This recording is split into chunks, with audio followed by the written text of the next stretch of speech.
Today, we once again hear the story of Thomas, or as we often call him, Doubting Thomas.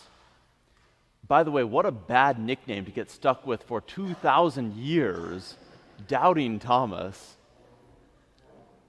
And while it's easy to talk about Thomas, it's worth remembering that Thomas wasn't the only disciple in this story. Judas is no longer around, but there are still 10 other disciples in this room. So what about them? What were they feeling?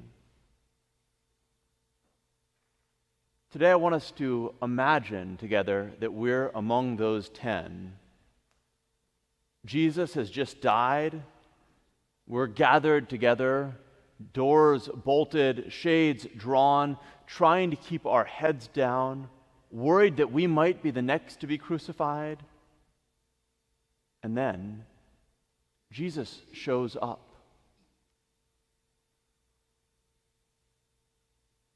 Now, I'm a priest. I believe in God. I believe in the resurrection.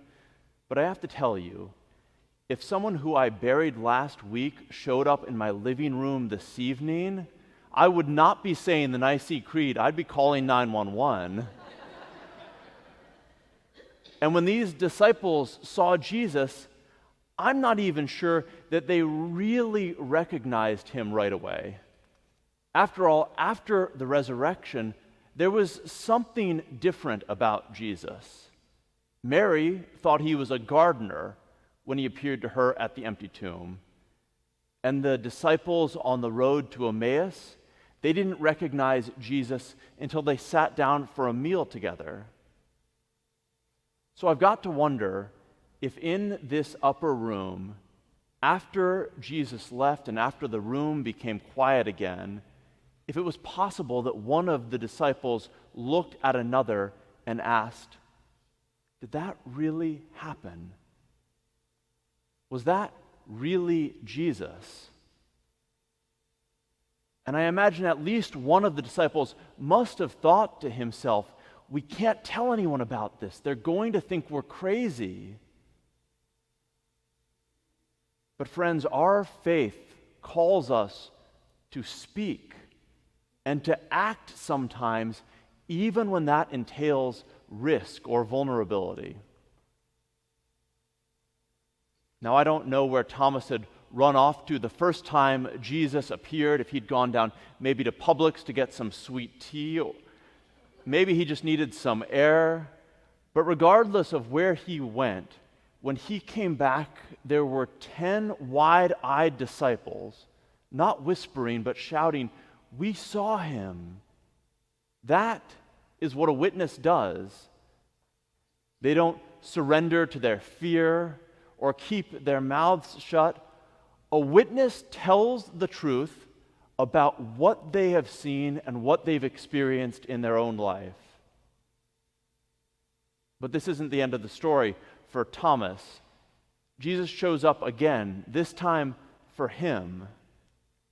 And to bring together all these miraculous encounters, Jesus says something to the disciples. He says, "As the Father has sent me, so I send you." So I send you. Don't stay behind these locked doors forever, in other words. You've got a story to tell. You've got work to do. You've got love to give and neighbors to serve and hope to proclaim. We are witnesses. We're reminded of this constantly. Here at the Cathedral, every Sunday, we end the service with one of the clergy saying, "Go in peace to love and serve the Lord."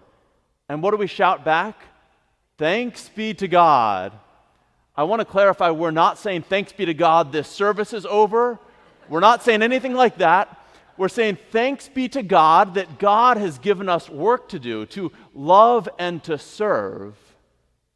You don't come to church, we don't come to church just to feel good about ourselves. We come here to be recharged and refreshed and then sent back into the world to show forth with our lives what we say in our words, to welcome, to serve, to forgive, to love. We are witnesses. And not just here in these walls, but out there in the world. Just a few weeks ago, I was walking downtown. I was not in my uniform, just regular street clothes, no collar, no sign saying I'm a priest. I got to an intersection and there was a sign that said, "Don't walk." So like a good law-abiding citizen of both the kingdom of God and the city of Jacksonville, I stopped and waited for the signal to turn. Next to me was a couple with some pamphlets and some books about the Bible and about Jesus. Now I'm an extrovert. God just made me that way. I can't help it. So I probably open my mouth too often sometimes, and I smiled at the gentleman and I said, "Good morning." Big mistake. I just wanted to make small talk at this intersection for a moment. He wanted to make big talk. We talked for a while, and then he said, "Do you have a relationship with Jesus?" I figured it was only fair to tell him the truth, so I said, I think so. It's sort of a job requirement for me. I'm an Episcopal priest. Now, he did not know what to do with that. He blinked twice, he stammered for a moment, and then he said, "Well, do you want a book on Jesus?" Jesus in the Gospels says, "You will be my witnesses." And I don't think he simply meant handing out booklets on street corners. I think he meant something deeper, something more subtle, yet something that can truly change people's lives. When the first disciples saw the risen Jesus, they told Thomas what they had seen. And once Thomas had touched these wounds, he and the rest of the disciples went out and told others, and the story spread. And by the time we get to the reading we heard from Acts this morning, the disciples, including the same ones who'd been hiding behind closed doors, are out there. And they're not just talking about Jesus. They're living like Jesus. They're healing like Jesus. They're loving like Jesus. And they're having such an impact, making so many waves, that they get dragged before the high council. And the high priest says, "We told you to stop. We ordered you not to teach in his name." And Peter stands up, the same Peter who denied Jesus 3 times, and he says, "We must obey God rather than human authority. The God of our ancestors raised up Jesus. We are witnesses." We are witnesses, Peter says. Not we are experts, not we have all the answers, not we're theologians, but we are witnesses. And that's the call not just for Peter and the disciples, but also for us to be witnesses, yes, with our words, but maybe even more so with our lives and our actions.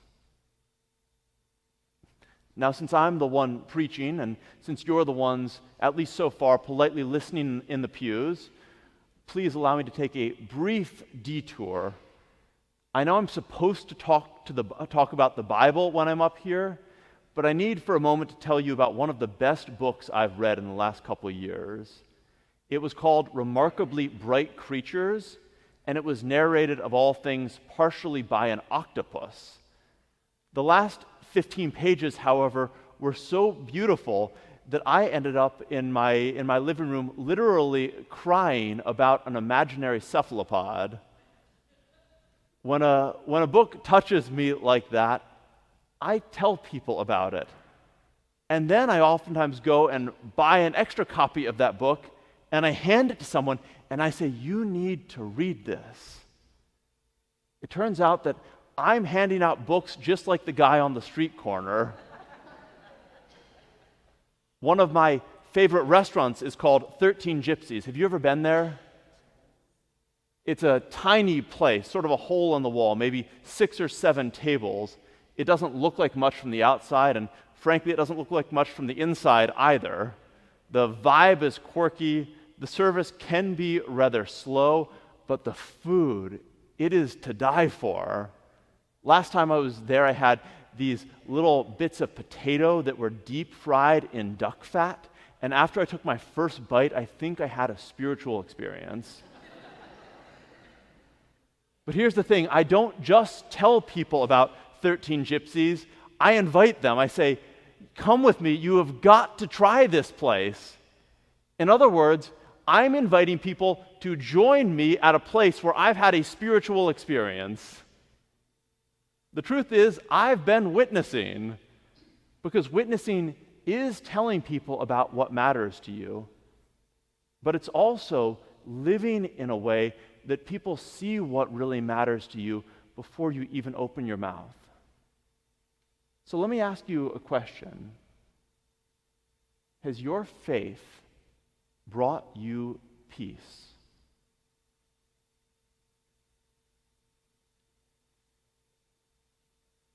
Or let me ask you another question. Has your church helped you find stability in a storm? Or maybe has this community held you and walked with you when you couldn't make it on your own? If so, why wouldn't you want to share that with others the same way you'd share a great meal or share a book recommendation? Why wouldn't you want other people to know about the life-changing experience of this community, of this church, of a relationship with Christ? Because if the resurrection is real, if Christ is truly risen, then it can't be something that we only think about when we're in church. It has got to leak into the rest of your life. It has to show up in how you treat your coworker, and how you forgive your neighbor, and how you tip your waiter, and how you talk to your child or your spouse or your parent. It has to impact how you vote and how you serve and how you stand up for those who've been shoved down. You see, Jesus didn't rise so we could stay safely locked behind shut doors. He rose so that we could follow him out into the world. And friends, he is still saying to us what he said to those first disciples. As the Father has sent me, so I send you. The question is, are we willing to go? Will we be witnesses? Will we live in such a way that our lives become a testament to God's love and God's grace? Now, before I wrap this sermon up, I want to take us back to a prayer that we said at the very beginning of the service, words that could have slipped by us before we're fully settled into our pews. The prayer is the collect of the day. And today, Dean Kate prayed, "Grant that all who've been reborn into the fellowship of Christ's body may show forth in their lives what they profess by their faith." That's it. That's the whole sermon. Show forth in your life what you profess by your faith. That's what the disciples did, telling Thomas about Jesus. That's what Thomas did, who, according to tradition, traveled all the way to India to preach the gospel. That's what Peter and the apostles were doing when they said, "We are witnesses." And Jesus still says, "As the Father has sent me, so I send you." That's our call, not just to say what we believe, but to live what we believe, to embody it, to act it out, to show forth the resurrection in the ways we live and the ways we serve and the ways we love.